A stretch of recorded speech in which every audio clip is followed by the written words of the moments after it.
un faux enseignant qui rejetait, lui, tout l'Ancien Testament. Il n'acceptait pas l'Ancien Testament du tout. Il acceptait seulement 10 des épîtres de Paul et une partie de l'Évangile de Luc, mais rejetait tous les autres écrits des apôtres.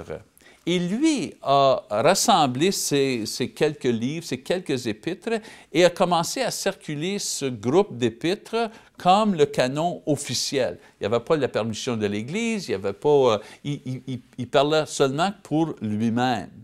Donc, l'Église a été forcée à répondre à cette chose, a été forcée à décider quels des écrits avaient de l'autorité. Et ils ont collecté, ils ont rassemblé ces écrits et ont commencé à circuler leur version des écrits officiels environ dans l'année 170 après Jésus-Christ. Deuxième événement, c'était la persécution de l'Église. L'Empire romain a commencé à persécuter l'Église et sous l'empereur Dioclétien, c'était une offense capitale d'avoir une copie, de posséder une copie, n'importe quelle copie des Écritures chrétiennes. Donc, on avait la question, eh bien, quelle écriture qu'on devrait préserver? On se posait la question, quelle lettre vaut ma vie? Vous savez, il y en avait beaucoup des lettres de différentes personnes dans l'Église, mais si j'étais pour mourir, bien, quelle lettre que ma vie, elle vaut quelle lettre que je dois préserver? Il y avait beaucoup de livres qui n'étaient pas inspirés, qui étaient tout simplement des livres historiques, et on les a brûlés, et on a gardé seulement que les livres et les écrits les plus précieux, les livres et les écrits qui avaient été acceptés pendant des années par l'Église. Seulement que ces livres-là ont été gardés pendant la persécution. Et la troisième chose, c'était l'évolution de la science de faire des livres, le papier. Et c'était ce qu'on appelle le forme codex. La forme codex a été un développement dans l'évolution de l'écriture. C'était qu'on prenait plusieurs pages et on les mettait dans un seul livre. À l'époque, on avait des rouleaux et les écrits du Nouveau Testament étaient en forme de rouleau. Donc, on avait un rouleau pour chaque lettre, pour chaque livre. Avec l'invention de la forme codex, on pouvait mettre des pages et former un livre. Donc, l'Église voulait décider quelle page et quel livre qu'on doit transformé en forme codex. Mais la question importante pour l'Église était toujours quels parmi tous les livres étaient les livres inspirés. Vous savez, il n'y a pas eu juste une réunion où on a fait une révision de plusieurs livres, puis on a choisi une dizaine. Vous savez, ça ne marchait pas de même. Au contraire, l'Église au début acceptait seulement que les travaux qui avaient déjà été reconnus comme inspirés pendant plusieurs siècles, mais qui n'avaient pas été encore collectés et organisés dans un seul livre. Finalement, on a fait ce travail dans l'année 367 après Jésus-Christ, et cette année-là, les 27 livres du Nouveau Testament ont été confirmés par le Conseil de Carthage. Et un peu plus tard, dans ce siècle, on a collecté tous les livres et on a commencé à circuler ces livres-là comme les livres officiels, comme les livres inspirés du Nouveau Testament. Et je peux vous dire, depuis l'année 367, il n'y a pas eu de changement. Depuis l'année 367 après Jésus-Christ, on a exactement le même livre, le même Ancien Testament qu'on avait même 300 ans avant Jésus-Christ et le même Nouveau Testament qu'on avait 300 ans après Jésus-Christ. Maintenant, quand on rassemblait les livres pour inclusion dans le Nouveau Testament, l'Église a été guidée par certains principes. Vous savez, quand on voulait choisir entre un livre et un autre, il fallait choisir selon un certain critère. Voici le critère. Premier critère, la paternité littéraire. Si un homme était inspiré quand il parlait, on croyait donc que ses écrits étaient considérés inspirés. Je veux dire, on considérait que Pierre, l'apôtre, parlait de Dieu, il était inspiré quand il parlait. Donc l'Église disait, s'il était inspiré quand il parlait, donc ses écrits doivent aussi être inspirés. Et pour cette raison-là, les livres des apôtres ont été facilement acceptés dans le canon. Luc, parce qu'il était associé avec Paul l'apôtre, Marc, parce qu'il était associé avec Pierre l'apôtre, Jacques, parce qu'on l'appelait le frère du Seigneur et un apôtre en Galates, chapitre 1, verset 19. Au début, les premiers livres, c'était facile, c'était les livres des apôtres et les livres les disciples des apôtres qui étaient reconnus dans l'Église pendant plusieurs siècles. Deuxièmement, deuxième critère, la valeur du livre lui-même. Vous savez, dans certains cas, un livre avait un nom attaché, mais ne lisait pas comme un livre du Nouveau Testament. Il y avait beaucoup d'auteurs qui n'étaient pas inspirés, qui essayaient de réclamer une certaine popularité en mettant le nom d'un apôtre sur leur livre. C'est comme moi, j'écrirais un livre religieux au sujet de Jésus, mais pour être populaire, je prenais le nom de Pierre l'apôtre et je le mettais sur mon livre comme écrivain. Et je ne mettais pas mon nom, tout simplement pour avoir une certaine circulation de mes écrits. Donc, on avait certains livres qui circulaient, par exemple, les Actes de Pierre. Ce n'est pas Pierre qui a écrit ça, c'est quelqu'un qui a écrit ça, puis il a mis le nom de Pierre sur le livre. Les savants, eux, nous disent que c'était assez facile de distinguer entre un livre qui était vraiment inspiré et un faux livre quand on lisait le matériel. Par exemple, il y avait un livre qu'on appelait l'Évangile de Thomas. Et dans l'Évangile de Thomas, on lit que Jésus a fait des oiseaux de la boue et à un moment donné, on l'avait rapproché pour avoir fait cette chose-là pendant la journée du sabbat. Et en réponse, Jésus a tout simplement dit aux oiseaux de s'envoler et les oiseaux ont venu en vie. Vous savez, les oiseaux de boue, de la bouette, ont venu en vie et ont parti. Dans une autre histoire, on voit que Jésus travaillait avec son père, Joseph, dans l'atelier et il y avait un morceau de bois, une planche de bois qui n'était pas assez longue pour compléter une table. Donc, Jésus a pris un bout de la planche et a miraculeusement allongé la planche pour continuer à travailler. Vous savez, c'était des histoires de fantaisisme comme ça, là, qui rendaient facile à l'Église à l'époque pour voir la différence entre les livres authentiques des apôtres et ceux qui avaient été écrits par des auteurs, des faux auteurs. Donc, les livres inspirés avaient une certaine harmonie de pensée et d'intention et de style. Il n'y avait pas de contradiction. Ils étaient justes historiquement et ils étaient justes théologiquement. Donc, c'était facile quand on lisait vraiment, et si vous avez lu la Bible, vous voyez quand vous lisez la lettre de Paul aux Éphésiens, ou la lettre de Pierre, ou l'Évangile de Marc ou de Matthieu, on voit là exactement, on voit que c'est vraiment la pensée et l'enseignement de Dieu, et que ça vient de quelqu'un qui était là vraiment. Et le troisième critère, c'était la circulation. L'Église n'a pas décidé quel livre était digne et quel n'était pas.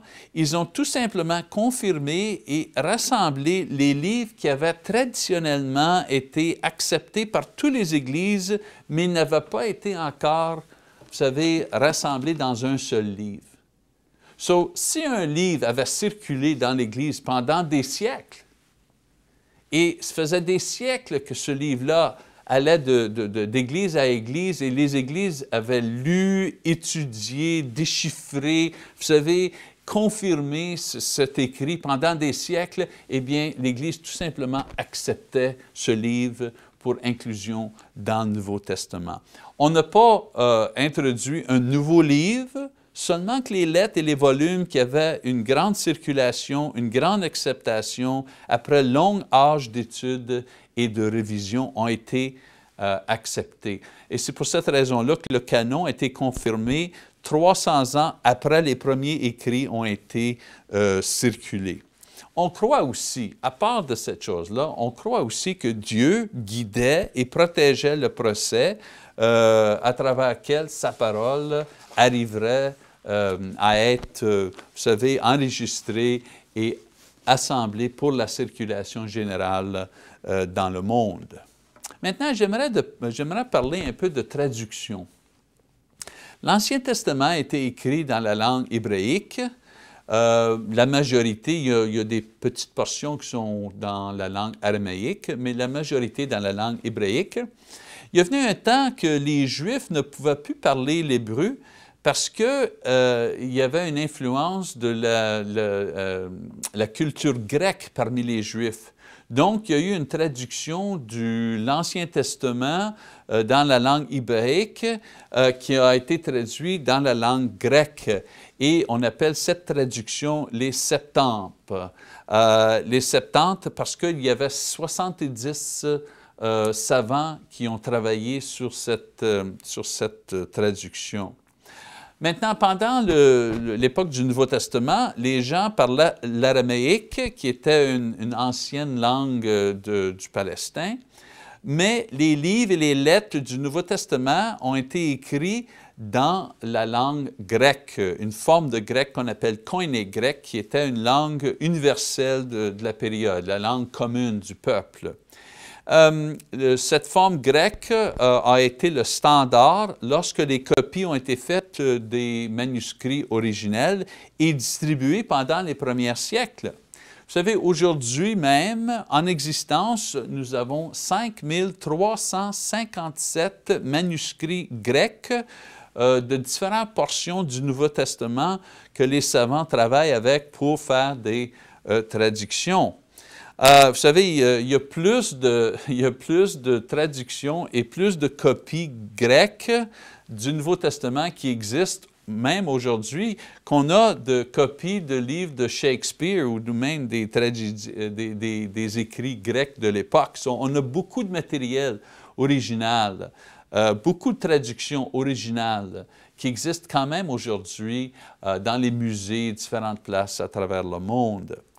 Avec le temps, le grec a été traduit en latin et en autres langues, mais ces traductions ont toujours été faites de la langue originale. Ça veut dire que quand on voulait faire une traduction, on va dire que ça, c'est la Bible en grec, OK?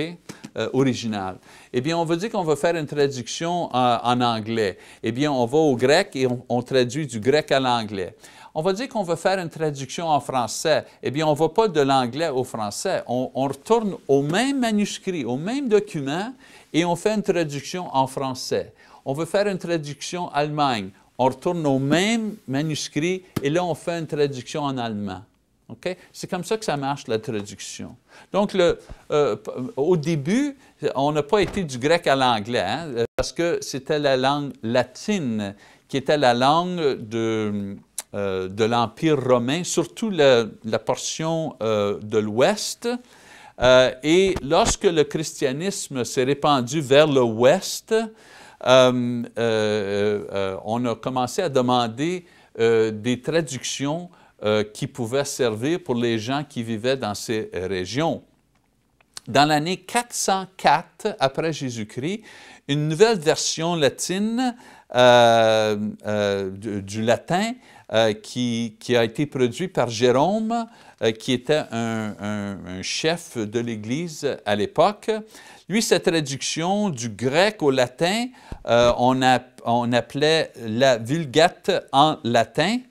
C'est parce que la forme standard, et c'est devenu la forme standard pour l'Église pendant les âges moyens. Au début, l'Église, dans le premier siècle, l'Église des apôtres, la Bible était en grec.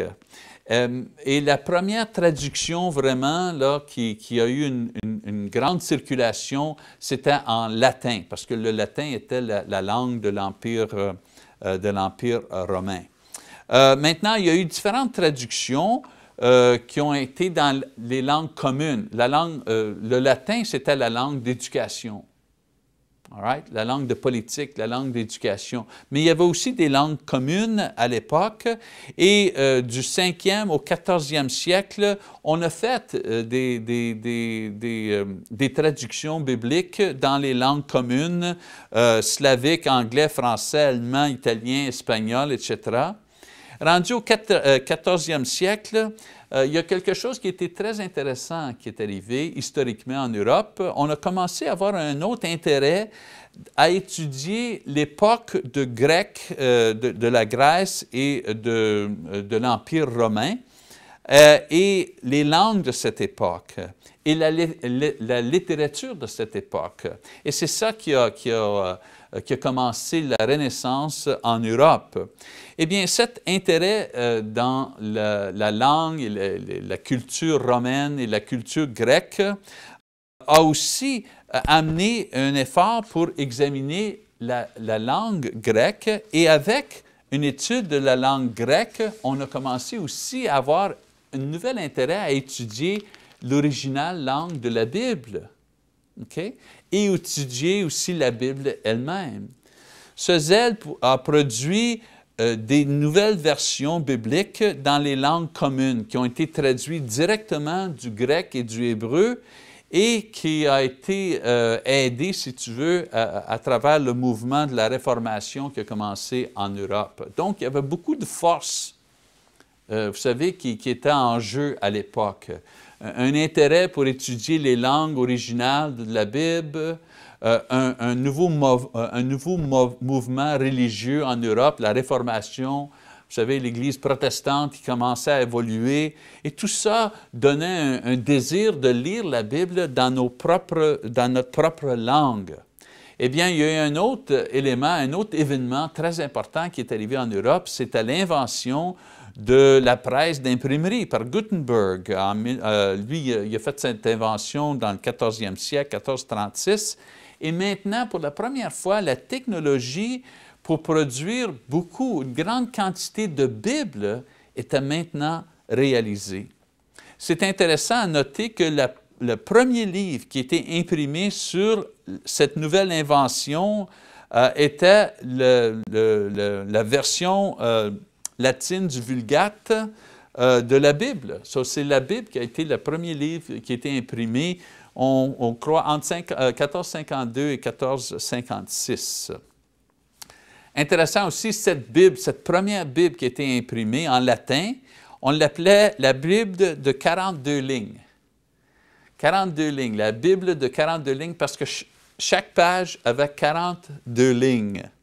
Et cette Bible existe encore aujourd'hui. On peut la voir au musée de Gutenberg en Mainz, qui est en Allemagne, près de la ville de Francfort.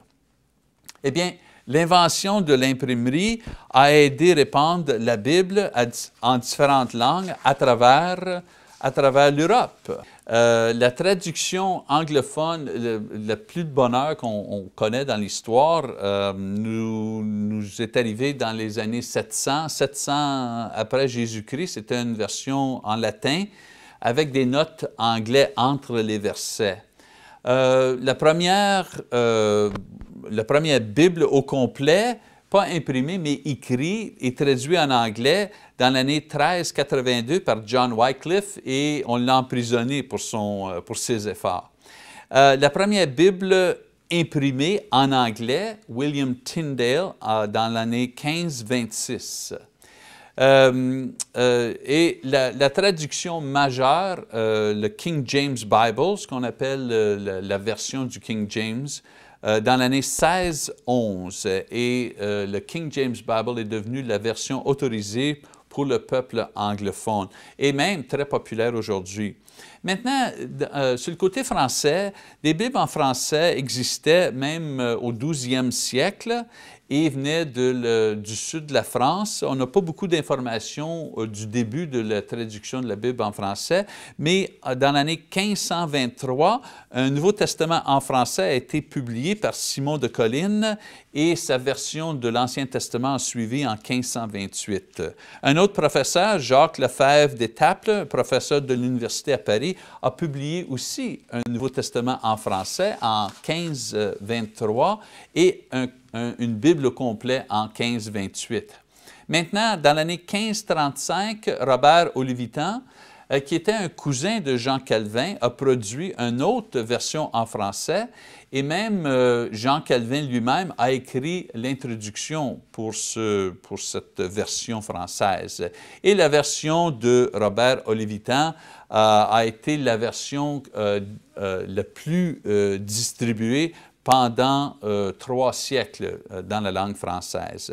Maintenant, dans le 19e siècle, Louis II et Jean Darby, 2 versions françaises qui ont apparu et qui ont, vous savez, qui ont été très populaires en Europe. Louis II, lui, était un professeur à Lausanne, en Suisse, et sa version complètement révisée a apparu en 1873 et elle continue à être une des Bibles versions en français les plus populaires. On a quand même des nouvelles, vous savez, des nouvelles versions en français moderne qui apparaissent, mais la majorité sont basées sur la version de Louis II. Maintenant, il y en a qui disent, vous savez, on ne peut pas avoir confiance dans aucune traduction parce que les traducteurs peuvent faire des erreurs. Comment on peut être certain que la Bible est fiable, vous savez? Mais je peux vous dire que de les 1000 de traductions en différentes langues, il n'y a pas de doctrine majeure ou de personnes ou de commandements qui sont en conflit ou qui sont même questionnés. S'il y a des erreurs, ce sont des erreurs de grammaire peut-être, ou comment épeler certains noms, ou vous savez, la position de certaines villes, ou comment épeler des villes qui viennent de l'Antiquité. Le pourcentage d'erreurs dans la Bible aujourd'hui, dans le texte grec aujourd'hui, est moins que 1/10 de 1%. En d'autres mots, inquiétez-vous pas que vous ne comprenez pas le hébreu ou le grec.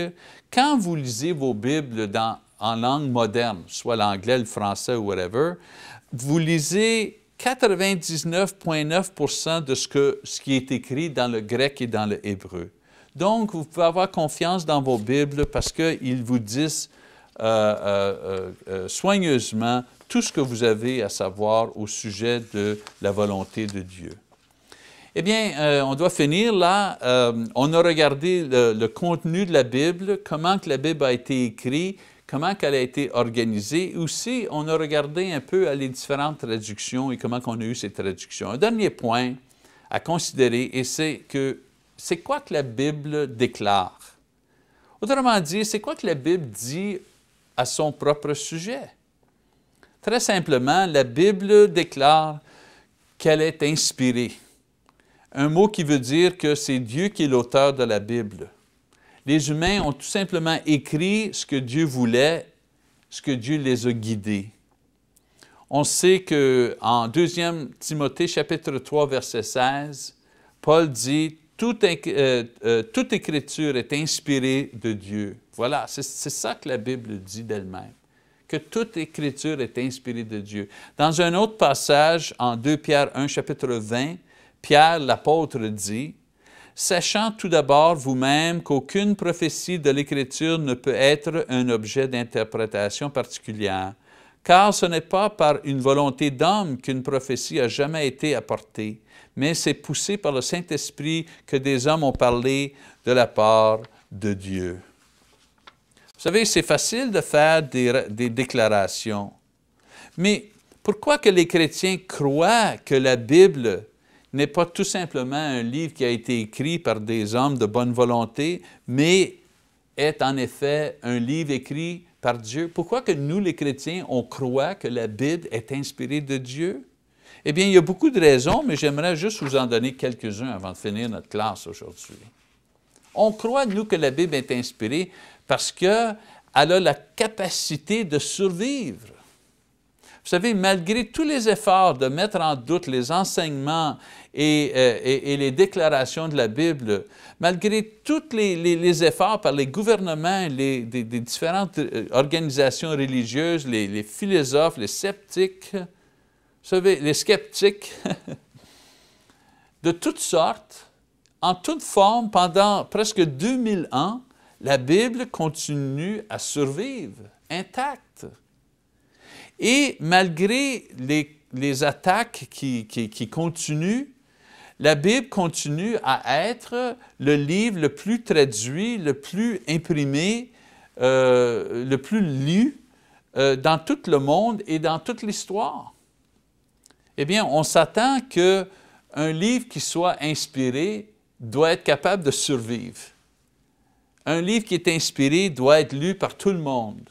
Un livre qui est inspiré n'a pas peur d'être critiqué et continue à survivre de génération en génération. Ça, c'est une des raisons que les chrétiens croient que la Bible est inspirée. Deuxièmement, on croit que la Bible est inspirée parce que la Bible a un caractère unique. Vous savez, une des raisons que beaucoup de religions disparaissent, c'est parce qu'on voit que leurs déclarations sont faux ou ils deviennent non pertinents dans un monde moderne. Mais la religion chrétienne et la Bible, comme la source de la religion chrétienne, est unique parmi d'autres livres religieux. Unique dans sa profondeur et sa perception comparée à d'autres livres religieux ou non.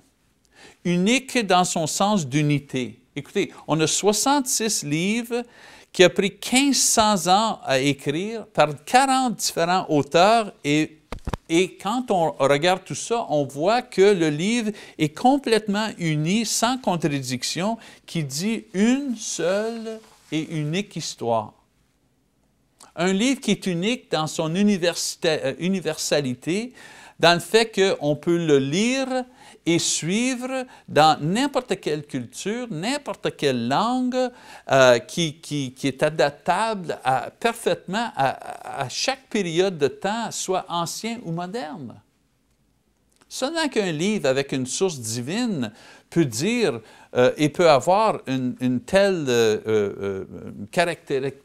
caractéristique unique. Vous savez, il y a d'autres raisons pour croire que la Bible est inspirée de Dieu, mais je vous donne une dernière raison avant de terminer notre leçon, et c'est l'accomplissement des prophéties. Vous savez, les humains, eux, ne peuvent pas prédire le futur. Si on peut prédire le futur, c'est un signe d'un pouvoir divin qui travaille. Et quand on peut prédire le futur à 100%, c'est une preuve sûre que Dieu travaille. Eh bien, la Bible, elle, contient des centaines de prophéties. Des événements du monde, des situations qui sont décrites par les prophètes, par des rois, par des enseignants, qui sont accomplis des années et même des siècles plus tard. Je vous en donne un seul exemple, et ça se trouve dans le livre d'Ésaïe. Je vais vous lire le passage et je vous explique la prophétie. En Ésaïe, chapitre 44, verset 28, Ésaïe, le prophète, dit « Je dis à Cyrus, mon berger, il accomplira tous mes désirs. Il dira de Jérusalem qu'elle soit rebâtie et du temple qu'il soit fondé. » Maintenant, réalise que Ésaïe, le prophète d'Israël, a vécu 700 ans avant Jésus-Christ. Cyrus, le roi, dont Isaïe mentionne dans sa prophétie, est un roi qui a vécu 100 ans après Ésaïe. Et on le sait parce que l'histoire confirme que Isaïe a vécu dans le 7e siècle, Cyrus a vécu dans le 6e siècle. Le prophète le nomme et donne sa position et dit même ce que le roi était pour faire. Parce qu'Ésaïe, à l'époque, le temple était détruit, la ville était abandonnée, et Ésaïe dit, le roi Cyrus, le nomme, va rebâtir la ville, rebâtir le temple. Et 100 ans plus tard, Cyrus dit exactement la même chose. OK? Un autre exemple de prophétie exaucée. Jésus lui-même, qui va être condamné, qui va être tué, qui va être mis sur la croix, qui va être enseveli et ressuscité. Nous, on le sait parce qu'on le lit dans le livre, mais Jésus lui-même prédit cette chose-là. Il dit en Marc chapitre 10, 32 à 34, il ne reste pas beaucoup de temps, je vais juste lire le verset 33, il dit « Voici, nous montons à Jérusalem et le Fils de l'homme sera livré aux principaux sacrificateurs et aux scribes. Ils le condamneront à mort, le livreront aux païens, se moqueront de lui, cracheront sur lui, le flagelleront et le feront mourir. Et 3 jours après, il ressuscitera. » So, Jésus prédit qui va le condamner, comment il va mourir et dans combien de journées, le nombre de journées qu'il va ressusciter. Des prédictions justes et des accomplissements d'événements futurs, c'est un signe définitif qu'une force divine est au travail. Seulement que Dieu peut faire ces choses. Et Dieu l'a fait maintes fois dans la Bible. En addition, la Bible est le seul livre saint ou d'autres façons qui contient des prophéties qui sont accomplies chaque fois et parfaitement. Il n'y a pas aucun autre livre, soit un livre religieux ou un livre séculaire, qui a des prophéties qui sont accomplies à 100%. C'est juste la Bible. Donc, si la Bible est inspirée, comme la Bible dit qu'elle est inspirée, on s'attend qu'elle contienne des aspects qui sont possibles seulement à travers un pouvoir divin. Je veux dire, tu sais, je crois que la Bible est inspirée de Dieu parce que je vois des choses accomplies dans la Bible que je ne vois pas dans aucun autre livre. Eh bien, peut-être ça vous donne quelques idées, au moins une vue d'ensemble de l'histoire de la Bible même, le contenu de la Bible et aussi les choses qui sont spéciales de ce livre. Eh bien, dans notre prochaine leçon, nous allons examiner non juste la Bible, le livre, mais c'est quoi la concentration? La Bible, elle, est concentrée sur quel sujet? Et le sujet de la Bible, eh bien, c'est Jésus-Christ lui-même. Et ça va être le sujet de notre prochaine leçon. Je vous remercie pour votre attention une autre fois. Et on se revoit, si Dieu permet, leçon numéro 4, quand nous allons discuter la vie de Jésus. Merci et au revoir. Que Dieu vous bénisse.